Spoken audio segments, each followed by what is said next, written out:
Bueno, buenas tardes a todas y a todos.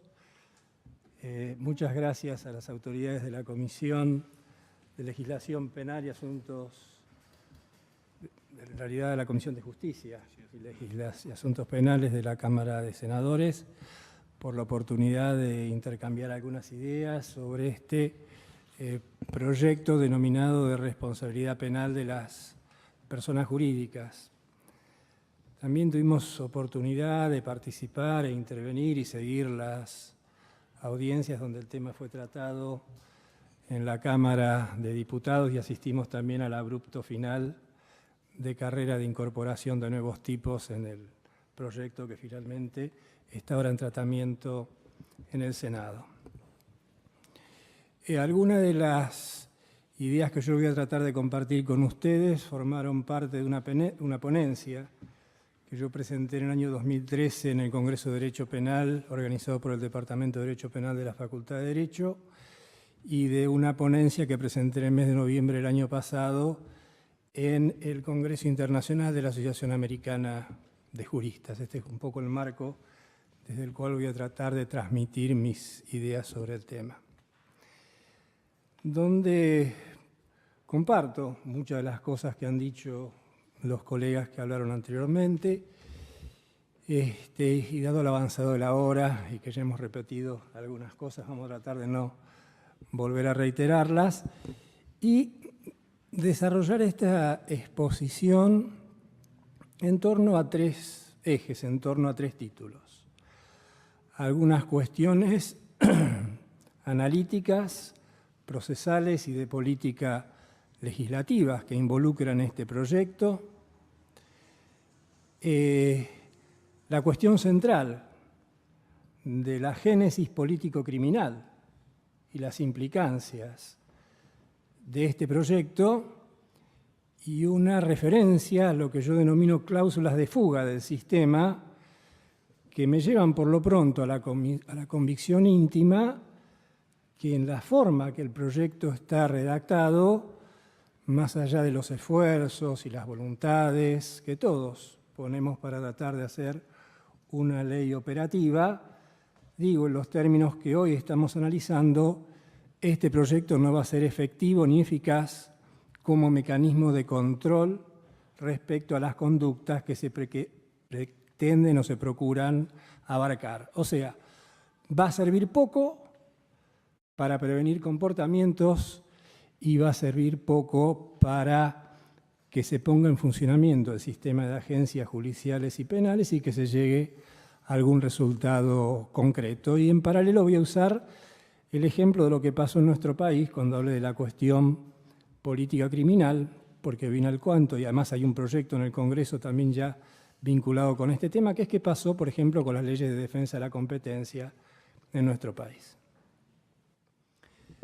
Desde ya, como ya se ha señalado, hay algunas cuestiones de redacción y de técnica legislativa que merecen precisarse. No es la oportunidad, pero pongo a disposición a través del presidente hacerlas llegar por escrito, como hemos hecho en otras oportunidades.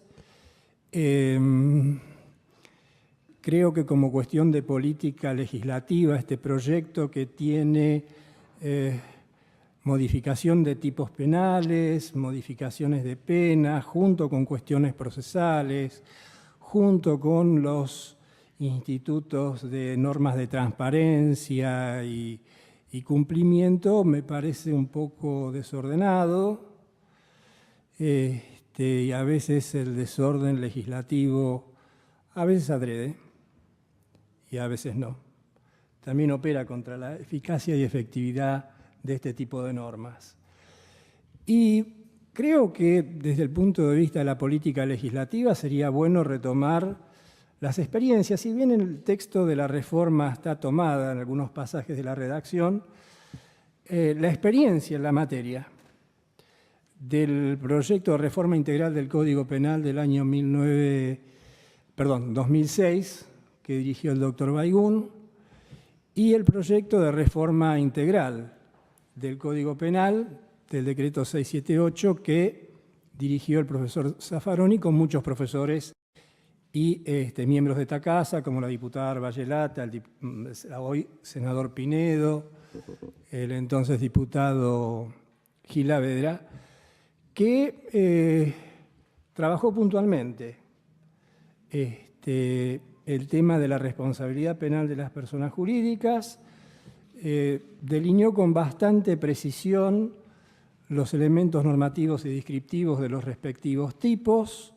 no se introdujo las cuestiones procesales, materia de otro ámbito, y también delegó el decante y la maduración del proyecto a la tarea doctrinaria y jurisprudencial, como se hizo expreso en la exposición de motivos del último proyecto al cual hice referencia.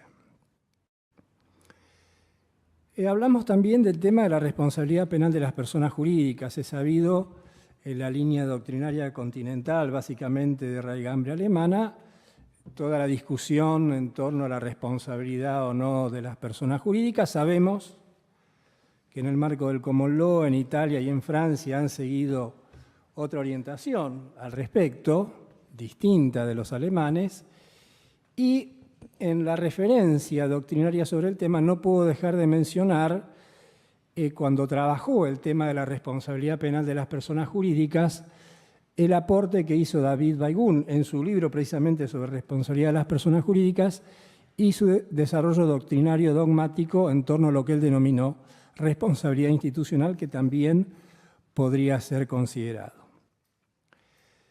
En cuanto, siguiendo con este tema de las generalidades previas, en cuanto al tema de la imprescriptibilidad y la relación con los delitos de lesa humanidad, en materia de delitos así denominados por algún sector de la doctrina económico-políticos no es nuevo. Y se ha trabajado mucho sobre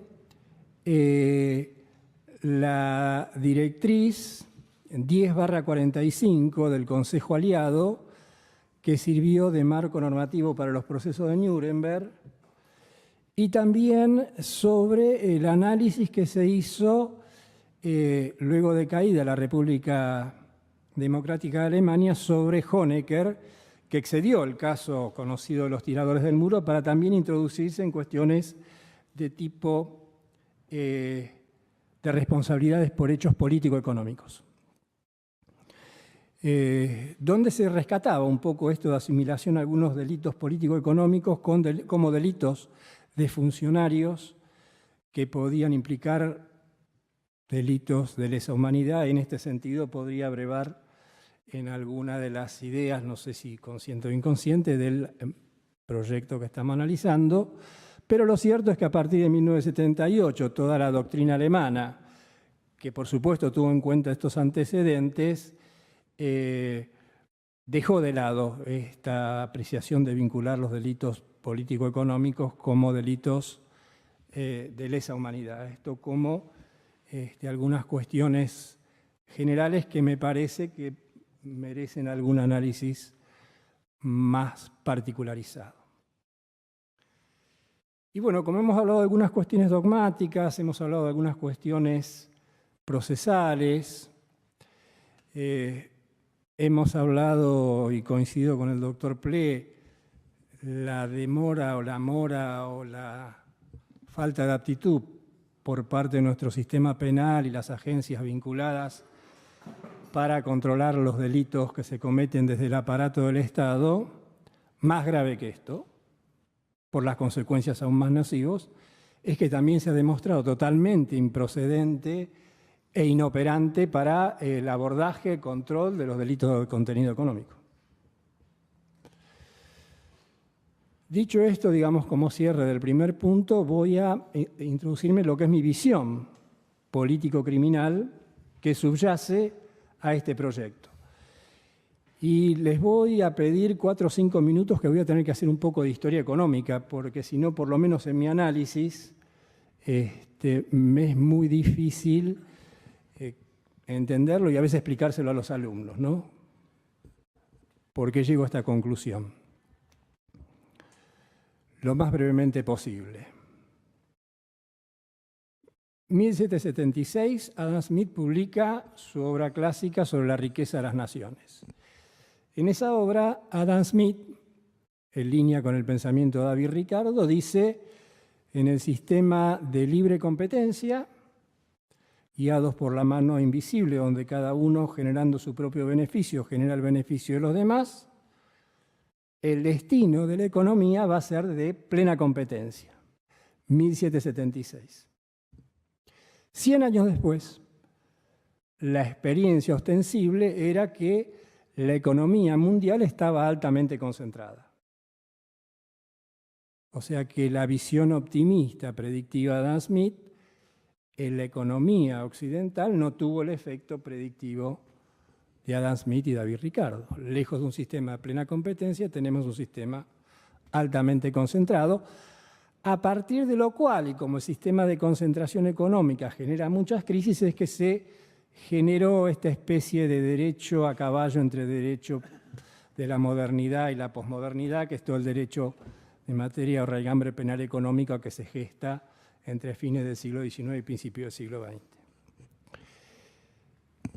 Y en este devenir, ¿cuál es la situación hoy? Voy a tomar como referencia dos trabajos. Un trabajo que refiere en su prólogo del libro Personas Jurídicas o Responsabilidades de Personas Jurídicas, al cual hacía referencia David Baygun, un trabajo de un autor francés. Un análisis del Instituto Max Planck de hace 5 o 6 años, que también retoma la Fiscalía General de España, para llegar a establecer que el 85% de los delitos económicos eran consecuencia o eran cometidos por personas jurídicas. Y un estudio de hace 6 o 7 años del Instituto Politécnico de Zúrich, que es una entidad académica muy importante, donde se han formado, entre otros, Carl Jung y Albert Einstein. Este instituto hizo un estudio donde cruzó a partir de una base de datos, los directorios y accionistas de 30 millones de sociedades a nivel mundial. A partir de sucesivos desagregados, esto le permitió establecer primero un número de 1.638 sociedades y finalmente de 147 corporaciones transnacionales que en nuestros tiempos concentran prácticamente entre el 50 y el 60 de los ingresos corporativos mundiales, o sea, concentran un volumen decisivo de la economía y las finanzas internacionales. ¿Qué pasa en nuestro país? Si analizamos las 500 empresas que más facturan, más del 50% son empresas de capitales extranjeros, la mayoría de las cuales están vinculadas con este grupo de 147 corporaciones internacionales. Este núcleo económico, en tanto poder real, no opera a nivel político, institucional, académico, en forma directa. Lo hace a través de operadores o agencias indirectas, pero que son funcionales a lo que podríamos decir sus legítimos intereses empresarios, que no voy a discutir acá. Entonces, así como financia la Universidad de Chicago, financia la Universidad de Harvard y financia investigaciones, publicaciones, editoriales, viajes, etcétera, etcétera, también financia y promueve los que son sus voceros, entre otros motivos, en materia de política legislativa, dentro de la cual hoy, aquí y ahora estamos involucrados. Estas agencias son sabidas, conocidas, no digo nada nuevo, el Fondo Monetario Internacional, el Gafi, la Organización Mundial de Comercio y la Organización de Cooperación y Desarrollo Económico. Estas son las usinas, las think tanks, vinculadas con otras think tanks y con algunas de estas universidades a las cuales hago referencia, que producen los lineamientos y los análisis en distintas áreas, una de las cuales son las políticas legislativas. Y dentro de las políticas legislativas en materia penal. Lo digo con todo respeto. Lo digo con todo respeto. En los últimos 10 o 15 años, la mayoría de las decisiones de política legislativa de carácter económico que son objeto de análisis y tratamiento por parte de las legislaturas, por lo pronto en Latinoamérica, son a la saga de las propuestas inducidas por la Organización de Cooperación y Desarrollo Económico. Yo tuve ocasión de asistir hace un par de semanas a una conferencia organizada por la Universidad de Buenos Aires y la Universidad de Nueva York para tratar, entre otras cuestiones, esto. Y esto me habían invitado como contradictor, así que como contradictor le dije a los organizadores, miren que yo pienso distinto, pero bueno, me pusieron en lugar de contradictor, voy a cuestionar, y alguna de las cosas que estoy diciendo acá también la dije en ese momento. Y entonces, entre los núcleos de política legislativa a nivel internacional y de política criminal a nivel internacional que se han instalado y que llegan a nosotros a través de la producción teórica de los alemanes y traducida acríticamente por los españoles, es este tema al cual Nauque llama delito económico-político, o sea, el delito de los funcionarios. Y han puesto el centro en el tema de la corrupción. El tema de la corrupción es un tema no nuevo, viejo, para los que estamos en la materia y estudiamos historia económica, sabemos un tema viejo. Hace poco por televisión pasaban un programa sobre humor gráfico y una de las gacetillas que ponían eran Irigoyen cortando, tratando de podar un árbol donde los males de la sociedad eran la droga, el alcoholismo, la vagancia y la corrupción. No es un tema nuevo, pero que se ha instalado como decisión político-legislativa y político-criminal.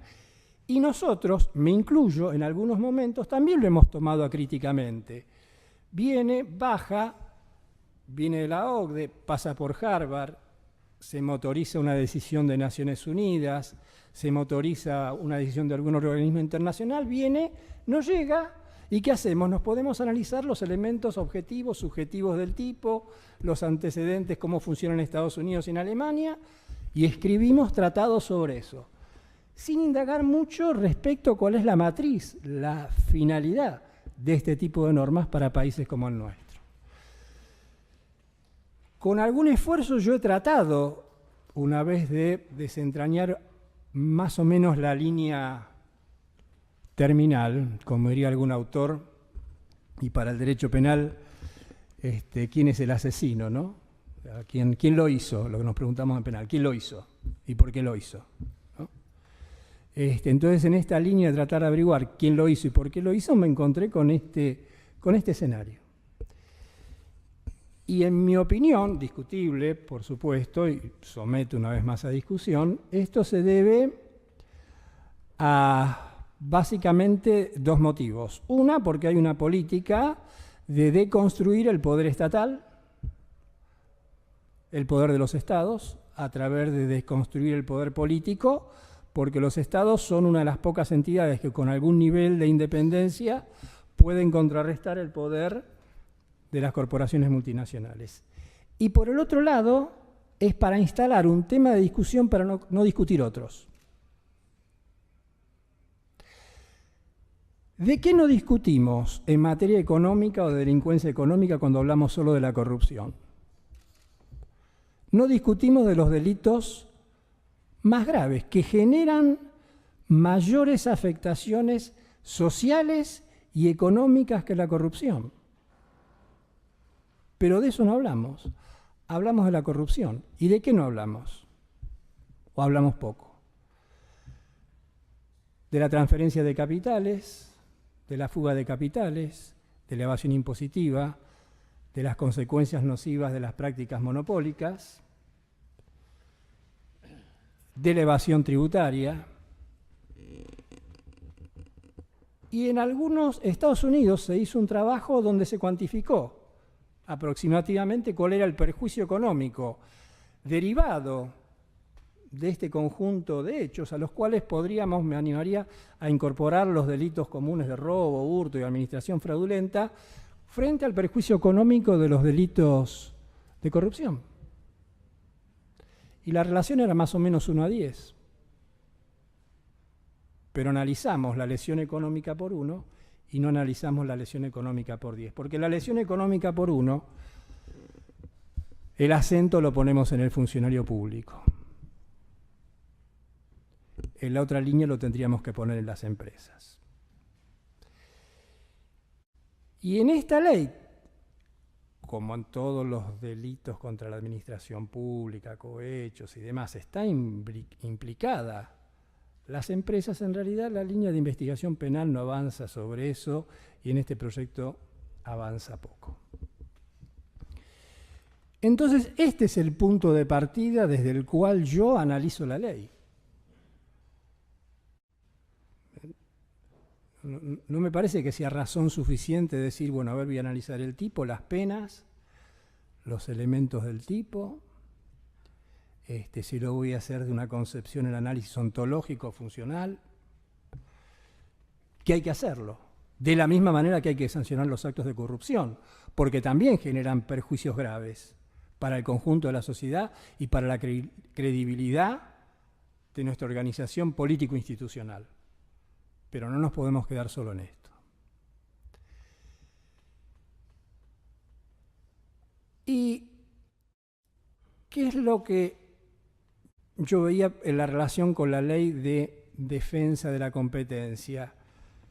Que toda esa situación de concentración de la economía a fines del siglo XIX, siglo XX, en nuestro país y en el mundo ha habido normas de defensa de la competencia, monopolios, como lo querramos llamar. No han sido operativos, no han funcionado, fuera de algún leading case, de alguno que no tenía la capacidad política o mantenía el poder como para poder quedar afuera del sistema de represión penal.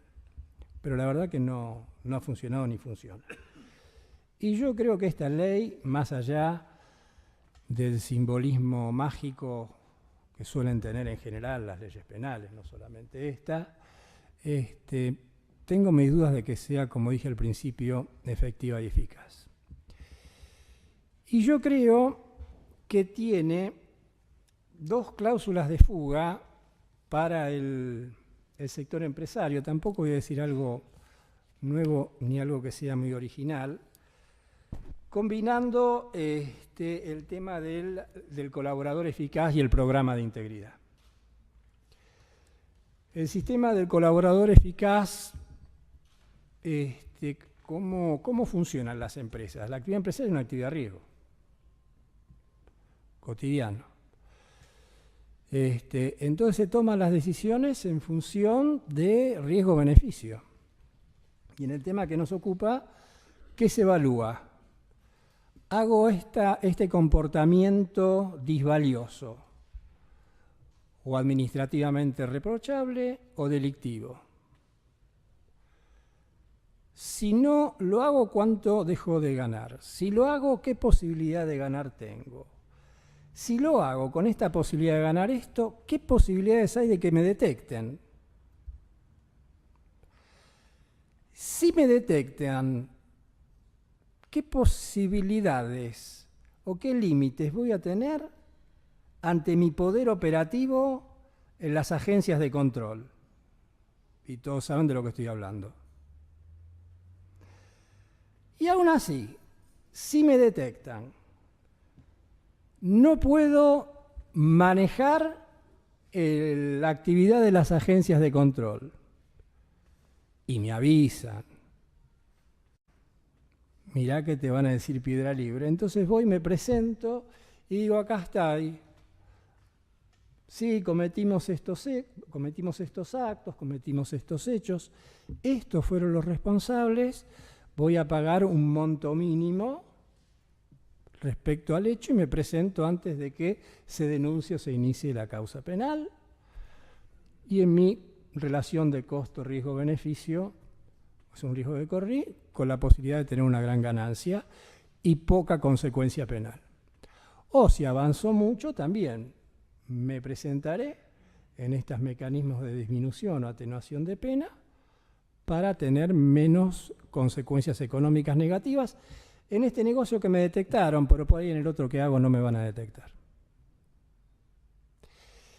Y después esto de los mecanismos de transparencia o compliance o norma de cumplimiento, que yo tengo algún grado de convicción de que va a terminar, así como lo que dije antes, servía para morigerar o sacar del sistema de responsabilidad pecuniaria a la persona jurídica, este otro va a servir para que puedan sortear el sistema de responsabilidad penal las personas físicas que participaron de la maniobra.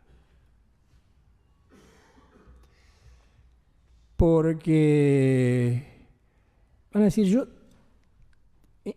creé un programa de transparencia o cumplimiento, como lo quieran llamar, lo supervisaba, pedía informes al directorio, el tema se trataba en el directorio, y bueno, pero de todos modos hicieron esta maniobra. Yo, directivo de la empresa, voy a tratar de delegar la responsabilidad en ese agente específico de cumplimiento, como hoy en las causas, digamos, de administraciones fraudulentas, bueno, muchas veces los directorios tratan de descargar las responsabilidades en los gerentes. Con el agravante también a partir de eso, digo, para hablar en concreto, que muchas veces se dice, bueno, vos, ¿por qué esto pasa en el mundo de la realidad? Quédate tranquilo que si te detectan vos vas a tener abogado, vas a tener un bono, vas a tener apoyo. ¿Asumís el riesgo de la posición? ¿Asumís el riesgo de hacerte cargo? Yo te cubro.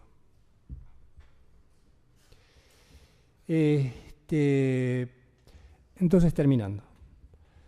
Yo creo que es un esfuerzo importante, creo que se está poniendo esfuerzo importante, pero creo que hay que tener en claro, en mi opinión, cuál es la terminal de esto y para qué lo están haciendo. En mi opinión, y con esto termino, es que esto, como otras normas, las están haciendo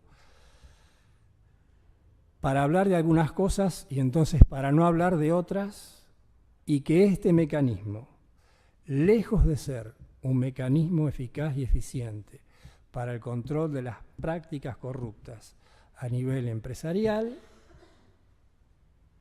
contiene cláusulas de fuga del sistema que lo van a hacer poco operativo, excepto para aquellos empresarios o empleados que en una contingencia determinada hayan perdido su capacidad de respuesta política o económica.